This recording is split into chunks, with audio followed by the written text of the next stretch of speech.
우리 업체들이 좋은 업체들이죠. 에코프로 BM도 굉장히 좋은 업체입니다. 올 하반기에 에코프로 BM의 양극재 수출량에 대한 추정이 40% 이상 증가해요. 하반기가. 내년도에는 올해에 비해서 거의 70% 이상 수출량을 증가한다고 보고 있어요. 그럼에도 불구하고 내년도에 에코프로 BM의 PER은 70배가 넘습니다. 눈높이를 낮추시고 7, 80배, 100배 있는 이런 업체들에 대해서 투자하라고 상적으로 얘기할 수가 없죠. 어떤 기업들도 그렇게 하이 밸류에이션을 우리처럼 50배, 60배, 80배, 100배 이런 밸류에이션을 받는 업체들은 없어요. 전 세계적으로 보시면. 모두 외국든 주장하는 사람들의 논리가 다 안 맞아요. 중국 업체하고 비교해서 하면 안 돼. 중국은 후진에 사니까 저가차만 한다며 뭐 이렇게 얘기를 하잖아요. 그러면 거꾸로 얘기하면 왜 미국도 그렇고 유럽도 그렇고 캐나다도 그렇고 터키도 그렇고 많은 국가들이 중국 전기차를 못 들어오게 하려고 저렇게 혈안을 하고 있겠습니까? 너무 위협적이라는 거죠. 중국 전기차가. 수익 투자는 현실이잖아요. 밸류에이션을 보셔야죠. 자, 그러면 이제 연구원님이 커버하시는 그 내용 안에서 K배터리가 경제적 혜자를 보유한 산업이라는데 동의하실지 어떠신가요? 경제적 혜자라. 경제적 혜자라면은 어떤 그 기술 경쟁력이 우리가 남다르게 있다라는 그런 얘기죠, 그죠? 네, 독점력도 있을 수 있고 기술력이 높다는. 우리 업체들이 좋은 업체들이죠. 에코프로 BM도 굉장히 좋은 업체입니다. 예. 하이 니켈 양극재에서는 어쨌든 글로벌 1위 업체이고 캐파도 뭐 가장 큰 수준이고요. 우리 대부분의 전기차와 관련된 배터리 소재 업체들이 좋은 업체들이죠. 좋은 업체들이고 거기에 걸맞는 지금 이제 평가를 받고 있는 업체도 있고 아직 미달한 업체도 있고 저평가된 업체들도 있고 그렇습니다. 그래서 뭐 당연히 구조적인 성장 산업이고 관련 업체들은 중장기적으로 저평가될 가능성이 높다. 그러나 일부 업체들은 이미 그런 2030년까지의 성장의 평가를 다 받고 있다. 네, 그렇게 이제 보고 있죠. 그래서 선별적으로 투자하시는 게 맞는데 큰 그림을 놓고 보면 전기차 산업이 다시 고성장하는 그런 성장 모드로 진입을 해야 네. 편안하게 투자할 수 있다. 이거는 꼭 이제 우리가 큰 그림으로 놓고 보시고 투자를 하시는 게 맞는 거죠. 네. 배터리주를 매수해야 할 시그널은 어떤 변수에서 나올까? 이미 답은 나온 것 같은데 짚어주세요. 트럼프가 안 돼야 되고요. 가장 큰 이슈는. 그 다음에 이제 유럽이. 어떻게 될 것 같으세요? 잘 몰라요. 제가 이제 지지난주에 이제 미국을 가서 좀 분위기를 보려고 갔다 왔었는데, 제가 느끼는 거는 일단 바이든의 인기는 좀 없고, 실생활 물가가 너무 많이 올라서, 특히 서민층, 중산층들 이하의 계층이 좀 많이 힘들어해요. 뭐 팁도 예전에 같으면 뭐 10%, 15% 많이 줘요. 20%인데 요즘은 아예 빌지에 10, 20, 30 이렇게 찍혀서 나와요. 그래서 그 정도로 지금은 모든 것들이 다 올라서 빈부의 격차가 예전보다 훨씬 더 커져 있는 상태이기 때문에 좀 쉽지가 않은데, 근데 선거라는 게 항상 이 현직의 프리미엄이라는 게 있어요. 자기가 할 수 있는 마지막 순간까지도 할 수 있는 여러 가지 정책적인 것들이 있기 때문에 그것 때문에 미국장이 좀 더 오를 거다 이렇게 보는 시각도 있더라고요. 그러니까 사실은 까놓고 봐야 돼요. 그리고 트럼프 자체가, 저는 뭐 트럼프를 너무 싫어합니다만 트럼프 자체가 언제 어떤 일이 있을지 모르는 사람이잖아요. 그 사람도. 그렇기 때문에 어쨌든 선거가 끝나야지 안다. 선거가 끝나야지 알기 때문에 전기차 산업에 대해서는 그 전까지는 너무 큰 이 희망 회로를 돌리면서 작년에 봤던 그런 것들이 분명히 오게 될 거야. 뭐 이런 것들보다는 잠시 좀 미뤄두자. 구조적인 성장 산업이기 때문에 언젠가는 오르는데 트럼프라는 강력한 4년짜리의 그런 어떤 큰 걸림돌은 좀 감당이 어렵죠. 네, 배터리주 매수 시그널, 트럼프 후보의 낙선이고요. 또 그렇죠. 또 뭐가 있을까요? 글쎄요. 정책이겠죠? 정책입니다. 네. 그러니까 결국은 이제 정책인데 유럽은 이제 새로운 쪽에서 이제 앞으로 5년 동안 정책을 펼칠 건데 제발 좀 뭐 유럽은 저는 사실은 큰 걱정은 안 해요. 항상 그래도 거기는 합리적인 중도 그리고 보수들도 어쨌든 합리적인 보수들이 많기 때문에 아주 극단적으로 치달을 것 같지는 않은데 과거 대비해서 굉장히 그 스탠스가 많이 약해졌어요. 전기차 육성에 대해서. 그러다 보니까 이제 그런 점들은 그러니까 조금 늦게 갈 수도 있다. 원래 이제 유럽은 과거에 뭐 한 30-40%씩 연간 성장을 했는데 이미 작년부터 이제 재작년부터 조금 그런 모습이 나왔죠. 나와서 작년에 올해까지도 이제 1월부터 5월까지 누적 유럽 전기차 판매가 3%밖에 성장 안 했어요. 심각하죠. 네, 심각하고 아마 6월 달은 감소폭이 굉장히 클 것이고 작년에 좀 기고가 작년에 높았어요. 네. 하반기에도 별로일 거라서 사실은 이미 지금 침체된 유럽의 전기차 성장을 우리가 보고 있는 거죠. 네. 그러니까 하이브리드는 반면에 굉장히 고성장을 하고 있거든요. 그러니까 미국의 전기차 누적 판매도 10%밖에 안 돼요. 1월부터 5월까지. 반면에 하이브리드는 30% 이상 성장을 했고 유럽은 3% 전기차 성장을 했는데 유럽은 하이브리드가 20% 성장을 했어요. 소비자들의 마음을 못 잡고 가고 있다는 거죠. 내연기관차인데 하이브리드는 그렇잖아요. 조금 더 많이 가고 효율이 높다는 것뿐이지 내연기관차잖아요. 그러니까 하이브리드에 대해서 정부의 정책들이 하이브리드는 내연기관차니까 안 돼 하고 뚜렷한 시그널을 주면서 규제들을 그쪽으로 몰아가야 되는 거예요. 근데 그렇지 않다 보니까 소비자들 입장에서는 전기차보다는 하이브리드가 훨씬 편한데 이제 이렇게 가고 있는 거죠. 그러니까는 어쨌든 정책 스탠스의 변화가 있어야 된다 그렇게 보고 있습니다. 네, 소비자의 니즈에서는 하이브리드가 전기차보다 편한 점은 우선 충전이겠죠? 뭐 충전도 있고 뭐 모든 것이 이제 익숙하잖아요. 내연기관차는 익숙하니까 이제 계속 이제 관성이 있는 거죠. 그쪽으로 네. 가려는 관성이. 그렇군요. 그러면 이 배터리주 매도 시기를 놓치시고 지금까지 보유하신 분들을 위한 전략을 주신다면 어떻게 하는 게 좋을까요? 예를 들어서 뭐 양극재 9% BM을 고점에서 머물리시거나 이런 분들은 사실은 글쎄요. 별로 제가 드릴 말씀 별로 없을 정도로 좀 시간이 오래 걸릴 겁니다. 시간이 오래 걸릴 거고 아주 고점에서 물리신 분들은 도달하기 좀 힘들지 않느냐 저는 2030년까지는 그렇게 이제 보고 있고요. 그러면 역사적인 고점이 아직 안 나왔다고도 볼 수는 있지만 그래도 2023년까지는 전 고점을 넘기는 건 쉽지 않은 문제다. 쉽지가 않을 거예요. 왜냐하면 예.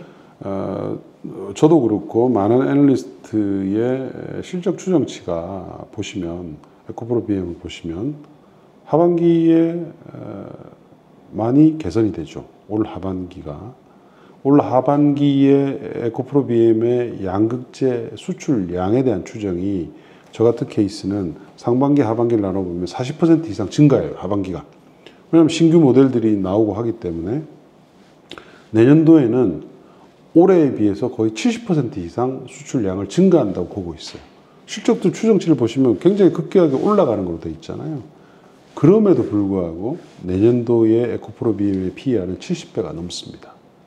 그렇게 다시 고성장한다는 가정. 그 다음 연도도 거의 한 30% 성장하는 걸로 되어 있어요. 그 다음 연도에도 그러나 PER이 40에서 50배예요. 적정 PER 얼마로 보십니까? 해외 업체들은 네. 해외 업체들은 지금 PER이 올해 실적 기준으로도 10배대예요. 그거는 성장 산업 아니지 않아요?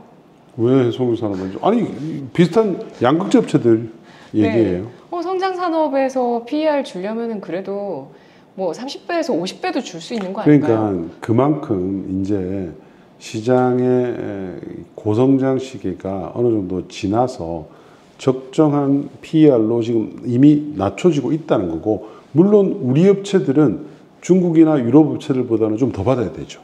왜냐하면 우리가 어쨌든 튼튼한 미국 시장을 우리가 JV로서 꽉 잡고 있기 때문에 그리고 중국은 못 들어오게 미국 정부가 막기 때문에 프리미엄을 많이 받는 건 맞으나 어떤 기업은 10배대를 받고 있고 어떤 기업은 70배, 80배를 받는다는 것은 AI 업체가 아니잖아요. 양극재 업체들이. 그렇지 않습니까? 그러니까 지금 주가가 그렇게 많이 빠졌고 뭐 하지만 아직까지도 너무 밸류에이션이 높은 상태인데 작년에 그런 버블을까지 돌아가는 것은 저는 쉽지가 않다고 보고 있어요. 그래서 눈높이를 낮추시고 지금 그래도 나는 전기차 배터리를 투자하시고 싶다 그러면 싼 주식을 사시면 되죠. 지금 셀 관련 업체 다 싸잖아요. SDI도 그렇고 네. 뭐 심지어 LG 에너지 솔루션도 밸류에이션이 굉장히 많이 떨어졌어요. 얼마죠? 지금 아마 내년도 내후년 기준으로 보면 아마 20배대로 낮아졌을걸요.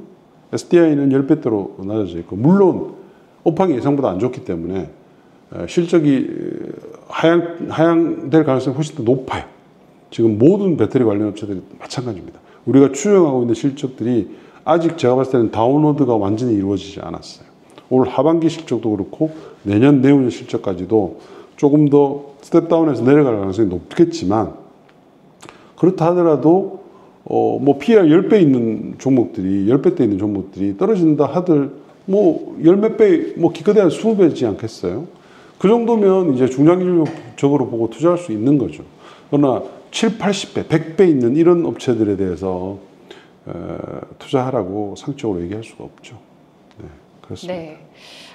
높은 밸류에이션을 과연 어떻게 어디다 매길 것인가에 대한 것도 사실은 뭐 이런 전문가의 의견들도 있지만 개인적인 판단도 들어간다고 생각을 해요. 그래서 내 마음속에 밸류에이션이 있지 않나. 저 아까 50배 가능하지 않나요? 이렇게 얘기하는 것도 뭐 그럴 수도 있죠 라고 할 수 있는 건 뭐 금리가 좀 더 또 낮아지면 또 가능한 논리이지 않나라는 생각도 들거든요. 금리 낮아지면 조금. 그렇죠. 금리 낮아지면 긍정적이죠. 아무래도 네. 부정적보다는 긍정적인데 네. 배터리 제조에 관련된 업체들은 이 산업은 장치 산업이잖아요. 대규모 장치 산업이에요. 네. 장치 산업이고 전방 산업의 성장에 따라서 센시티비티, 민감도가 굉장히 극단적으로 왔다 갔다 해요. 왔다 갔다 하고 이미 이제 전기차 산업이 성장의 초기는 어느 정도 이제 지나가고 있는 상태이기 때문에 어떤 기업들도 그렇게 하이 밸류에이션을 우리처럼 뭐 50배, 60배, 80배, 100배 이런 밸류에이션을 받는 업체들은 없어요. 전 세계적으로 보시면 CATL이 압도적인 글로벌 1위잖아요. 압도적인 글로벌 1위인데 뭐 밸류에이션 얼마입니까? 10배대 후반, 20배대 초반까지 지금 왔다 갔다 하는 그런 상태까지 떨어져 있고 뭐 BYD도 마찬가지고 제가 이런 얘기하면 항상 그러죠. 이제 그럼 중국 업체니까 안 되지 이렇게 얘기를 하잖아요.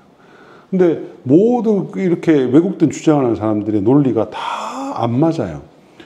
중국 업체가 안 되고 중국 업체하고 비교해서 하면 안 돼. 중국은 후진 회사니까 저가차만 한다며 뭐 이렇게 얘기를 하잖아요. 그러면 거꾸로 얘기하면 왜 미국도 그렇고 유럽도 그렇고 캐나다도 그렇고 터키도 그렇고 많은 국가들이 중국 전기차를 못 들어오게 하려고 저렇게 혈안을 하고 있겠습니까? 미중 갈등 때문에. 너무 위협적이라는 거죠. 중국 전기차가. 중국 전기차가 그만큼 위협적이기 때문에 중국 전기차가 들어온 것을 막지 않고서는 우리의 산업, 자기의 산업들이 고사한다 이런 생각을 하는 거예요. 그렇기 때문에 그런 겁니다. 그러니까 그거에 대한 판단부터가 잘못된 거예요.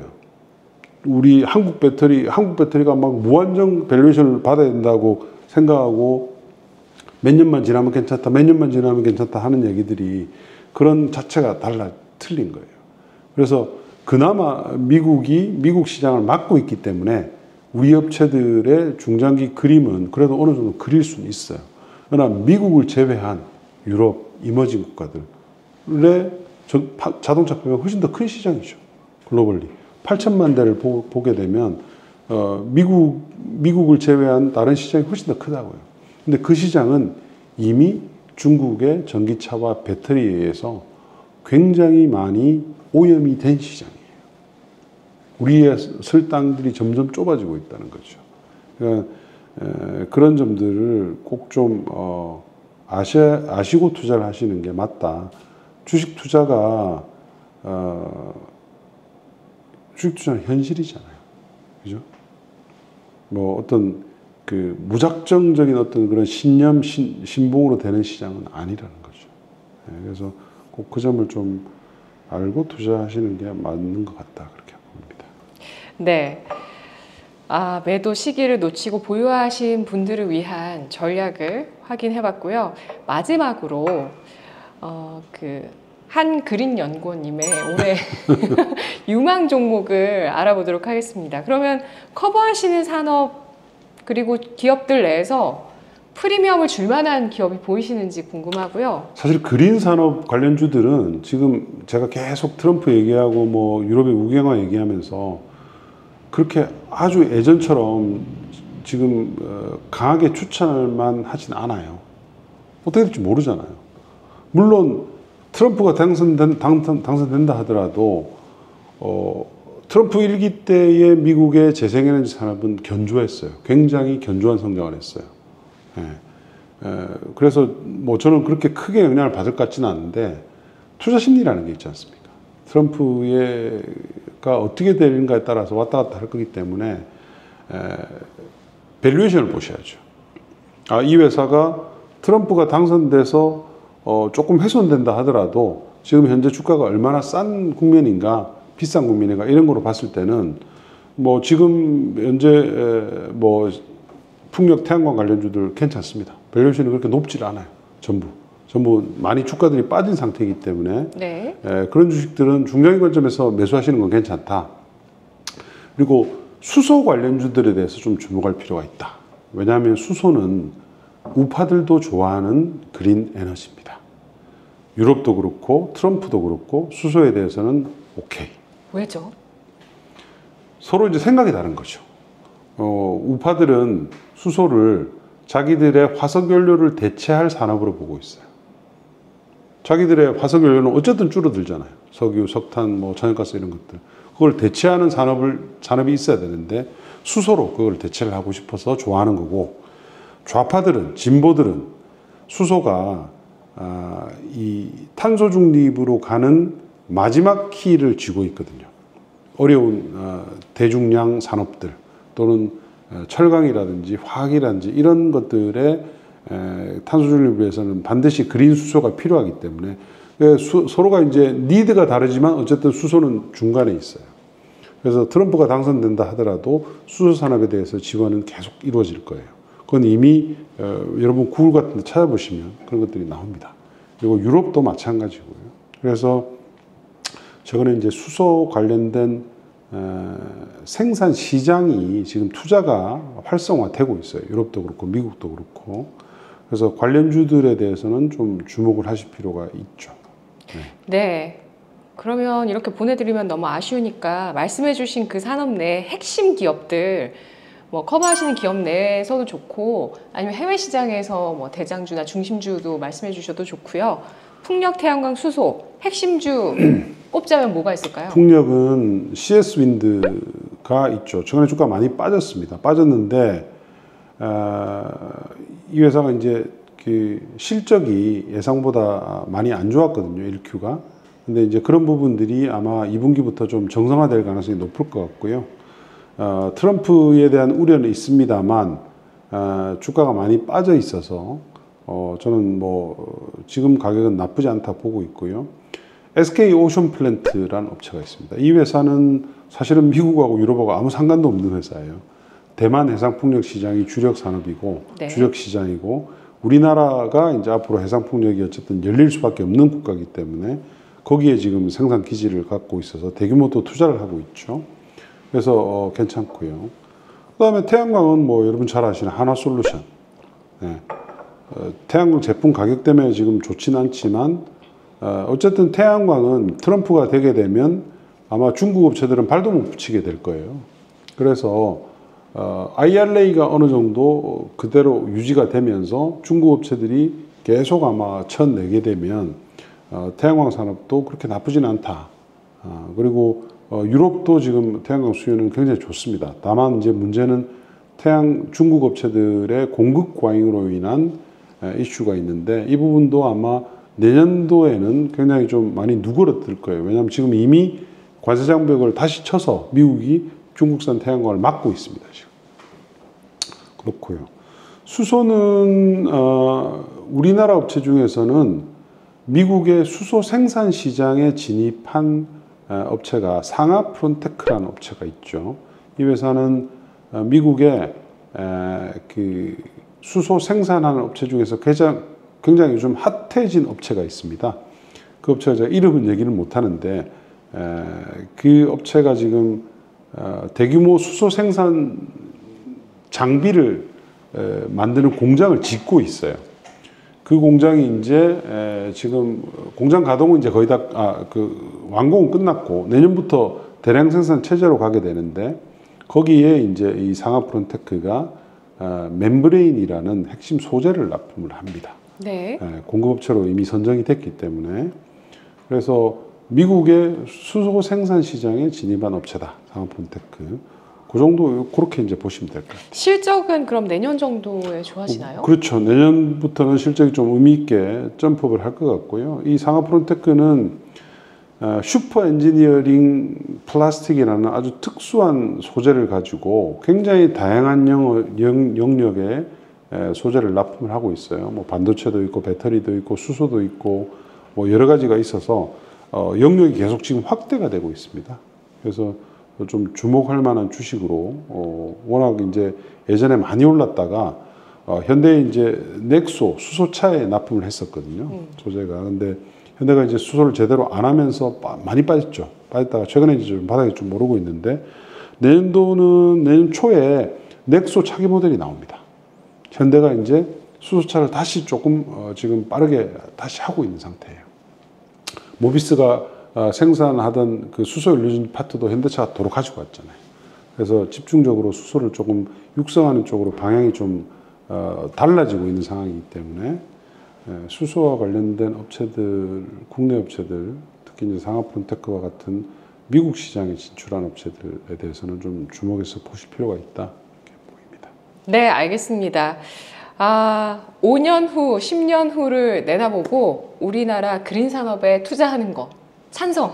그럼요. 찬성하시죠? 알겠습니다. 그 안에서 좀 성장 둔화로 인해서 주가가 빠지는 쪽도 있지만 또 그런 손실 보시는 분들의 또 해답도 여러분들만의 해답으로 가져가실 수 있을 거예요. 정고점 회복 못해도 우리가 좀 잘 그것도 해결해 보고 그리고 또 새롭게 투자할 수 있을 만한 또 떠오를 수 있을 만한 그런 분야에 대해서도 오늘 알아봤습니다. 주식 시장에 대해서 재단을 하면 안 돼요. 맞아요. 어떤 주식에 대해서 되게 어려운 거고 누구도 이거는 예상할 수가 없는 겁니다. 그래서 항상 수업료도 있고요. 그럼요. 그래서 그러니까 저 같은 사람은 그런 변화에 따라서 지금 현재 시점에서 제가 볼 수 있는 한계에 대해서 여러분들한테 말씀드리는 거잖아요. 이게 또 변화하게 되면 또 제가 어떤 얘기를 하게 될지 몰라요. 맞아요. 또 다른 그쵸? 얘기 하실 수도 있죠. 그럼요. 그래서 대신 이제 이런 주장을 하는 사람들은 자기의 주장에 대한 근거가 팩트에 기반해야 되고 명확해야 돼요. 그렇죠? 근데 이게 팩트에 근거하지 못하고 굉장히 왜곡되고 과장된 어떤 정보에 의해서 막 아무 얘기나 하는 것들은 문제가 심각해지죠. 그런 것들이 일으키는 특히 우리나라는 쏠림 현상이 심한 주식시장이잖아요. 그런 부작용에 대해서 우리가 좀 생각을 해봐야 될 때죠. 네. 알겠습니다. 열린 귀와 열린 사고를 가지고 우리가 주식 투자에서 성공할 수 있는 그 산업으로 그린 산업도 우리의 문제점이기도 합니다. 이거 빨리 좀 해소를 해야 되는 빨리 탄소 제로의 에너지원을 확보해야 되는 입장에서 그와 관련한 기업들 그 가운데서 또 미국 쪽으로 해외 쪽으로 잘하고 있는 새롭게 부상할 수 있는 그런 수출주들까지도 좀 예상을 해봤던 시간인 것 같습니다. 오늘 유진투자증권 한병화 연구원 함께했습니다. 고맙습니다. 네, 감사합니다.